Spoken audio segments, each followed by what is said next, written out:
ብራሂም ዲያዝ እንግዲህ ሲያነባ ታይቶ ነበር ሜዳ ላይ በጣም ነው ያሳዝነኝ። የውድድሩ እስካሁን ምርጡ ተጫዋች እሱ ነበር ለኔ። እንግዲህ በዚህ ጨዋታ ላይም አወዛጋቢ ፔናልቲ ለሞሮኮ ስትሰጥ ፔናልቲውን ያሰጠው ተጫዋች እሱ ነበር።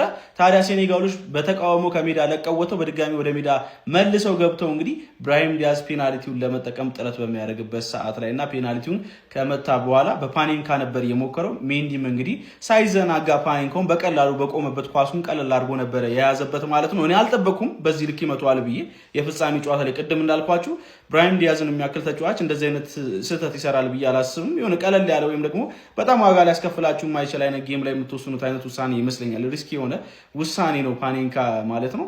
በጭራሽ እኔ በእርግጥ ብራሂም ዲያዝ በሁለቱም እግሮቹ በጣም ጠንካራ የሚባል ተጫዋች ነው፣ ግን ሞር የምናውቀው ጠንካራ እግሩ ግራ እግሩ እንደሆነ ይታወቃልና በቀኝ እግሩም ነው ለመጠቀም ጥረት ያደረገው።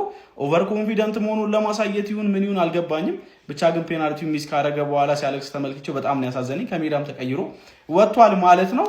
አወዛጋቢ ነው ግን ጨዋታው ማለት ነው ጋይስ። እኔ እንደዚህ አወዛጋቢ ይሆናል ብዬ በፍጹም አልጠበቅኩትም ነበር። ጨዋታው የመጨረሻ ደቂቃዎቹ እብደት ናቸው። አሁንም አልተጠናቀቅም። አዲስ ነገር የሚኖር ከሆነ በፍጥነት ወደ እናንተ ተከታትዬ ማድረሳችሁ ይሆናል። የፕላስ ምልክቱ መጫ እንዳትረሱ። ሳዲዮ ማኔ ትለያለህ፣ ባለ ልምድ በሳል፣ እጅግ በጣም የመሪነት ባህሪ ያለ ተጫዋች መሆኑን በደንብ አስመስክረሃል። ዛሬ እንግዲህ ቀደም ሞሮኮ ከሴኔጋል በሚያደርጉት የአፍሪካ ዋንጫ የፍጻሜ ጨዋታ ላይ የዕለቱ ዳኛ በወሰኑት አወዛጋቢ የፔናልቲ ውሳኔ ምክንያት እንግዲህ የሴኔጋሉ አለቃ የሆነው ሲያው ተጫዋቾቹ ከሜዳ ለቀው የዳኛውን ውሳኔ በመቃወም እንግዲህ ወደ ተነሉ እንዲገቡ አድርጎ አዟቸው ነበር። ታዲያ ተጫዋቾቹን በሙሉ የሱን ትዕዛዝ በመቀበል ወደ ተነሉ ገብተው ነበር፣ ሜዳውን በመልቀቅ በተቃውሞ ማለት ነው።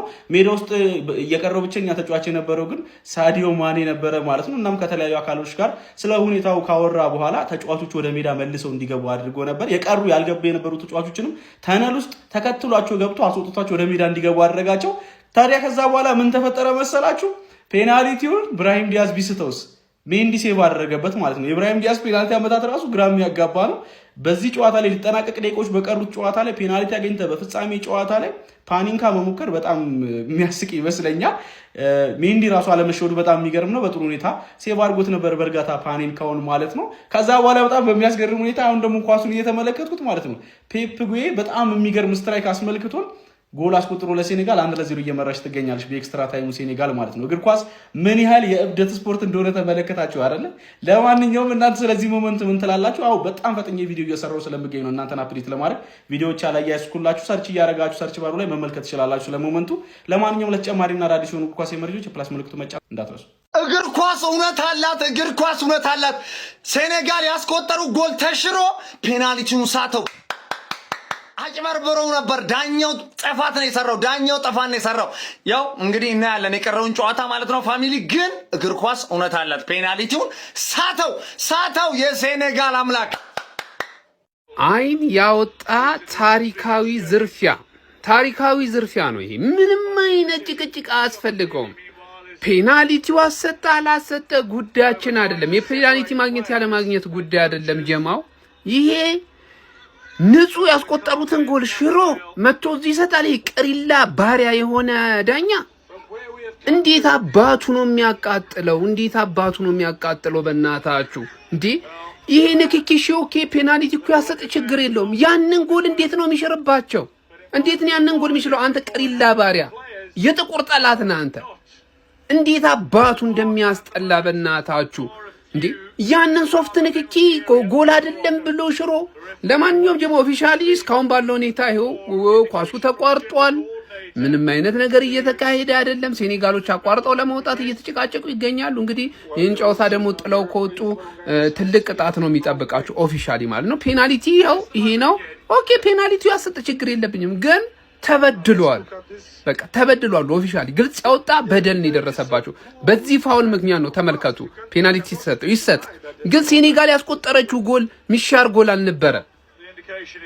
ምን አይነት አቃጣይ የሆነ ዳኛ ነው በእናታችሁ። እስቲ ጨዋታው ከቀጠለ ቪዲዮ ይዘን እንመጣለን ጀማው። ለማንኛውም ሴኔጋሎች ግን አቋርጠው እየወጡ ነው። አረ ወገን አታገኝ። ምን አይነት ጎል ነው ያገባው? ምን አይነት ጎል ነው ወስዶ የነቀነቀው ጋይስ? አረ ምን አይነት የአፍሪካ ዋንጫ ጨዋታን ያለ ኪት ነው የመታው?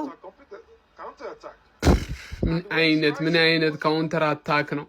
ምን አይነት ጎል ነው? ወይኔ 90 ዲግሪ ላይ ወስዶ ቀረቀረው። በለው እውነት ከነሱ ጋር ነሽ፣ ሀቅ ከነሱ ጋር ነሽ ማለት ነው ጋይስ። ወይኔ ኢብራሂም ዲያስ ግን አሳዘነኝ ጀማው፣ ህዝቡ ሊበላው ነው። ገራሚ ጎል ነው ያገባው ፓፕጌ። ዋው ሴኔጋል መምራት ጀመረች ጀማው። ሳልፈልግ ማለት ነው ለኢብራሂም ዲያስ ስል ማለት ነው ሴኔጋል ጎል ካስቆጠረሽ በኋላ በቃ ይሄ ልጅ እንዲያገባ ወይ ደግሞ ቡድኑ አቻ እንዲሆን እየፈለግኩኝ ነው። በቃ ሞሮኮ ማለት ነው 15 ደቂቃ ቀሪ ያለ በሱ እንደምንም ብሎ አቻው ነው። ከዛ በኋላ እንደፈጠጠራቸው በተለይ ደግሞ ይሄ ልጅ ጎል ቢያስቆጥር እንደው ይሁላችሁ ፔናልቲውን እሱ አውቆ እንደሳተው ነው እኔ ተረዳሁት። የእናንተን አረዳድ አስቀምጡልኝ። እኔ አውቆ ነው የሳተው። ምክንያቱም በዚህ ሁኔታ ውስጥ ይሄንን ጎል አስቆጥረው ዋንጫውን ቢበሉ ደስታቸው ራሱ ሙሉ አይሆንም። የምሬን ነው የምላችሁ። በቃ ልክ አልነበረም ስለሆነ አሳቀፈው። ከነሱ ጋር ሳይመካከር ነው ግን ኳሱን ያሳቀፈው እና ጎሉን ሲስተው እኮ ሄደው እኮ አሰልጣኙ ምናምን ተጫዋቾቹም እያወሩት ነበር። ይኸውልህ እየነገራቸው ገብቷል፣ እየነገራቸው ነው እና ኋላ ላይ እሱን ጥፋተኛ እንዳያረጉት በእናት ይሄ ቡድን አቻ ቢሆን ብዬ መቋጠር ጀመርኩኝ። ለማንኛውም ይሄ ልጅ የሰራው ስራ ምን ሐሳብ አስተያየት አላችሁ ጀማው? ትክክል ነው አይደለም? እስቲ ሐሳባችሁን አካፍሉኝ። እኔ በጣም አስገርሞኛል። ግን በነገራችን ላይ የዚህ ውድድር ኮከብ ጎል አስቆጣሪ ኢብራሂም ዲያዝ ነው። ታያላችሁ አይደለ?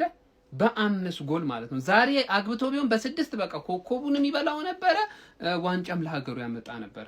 ግን እሱ በፋራው አልሄድም ብሎ ነው ይሄንን የወሰነው። ሐሳባችሁን አካፍሉኝ። ይመቻችሁ። ግባለት ወንድ አይገባችሁም ነበረ። ምን አይነት ሌባ ዳኛ ነው? ምን ሞሮኮ ወይ ግዙት፣ ገዝታችሁ ልገዙት ነው የፈለጋችሁት ዋንጫውን። እንዲህ የዛሬ ማለት ነው የሞሮኮ ማን ኦፍ ዘ ማች ይሄ ዳኛ ነበረ። ኢብራሂም ዲያዝ ፓኔንካ ልታገባ እገር ተበላለህ።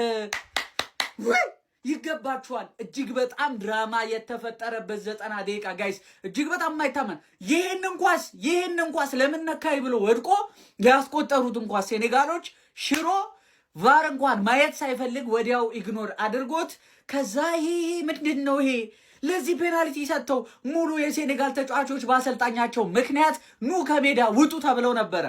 ከሜዳ ከወጡ በኋላ ነው ሳዲዮ ማኔ የመለሳቸው ፔናልቲው የተመታው። ኢብራሂም ዲያዝ ፓኔንካ ሞክራለሁ ብሎ ሜንዲ መልሶታል። በምንም ተአምር ማለት ነው ሞሮኮ ይሄ ዋንጫ አይገባትም በዛሬው ፐርፎርማንሳ። ስላለፉ ጨዋታዎች በዛሬው ፐርፎርማንሳ ግን ተሸንፋ ነበር። ይሄ ሌብነት ነው፣ አይን ያወጣ ሌብነት።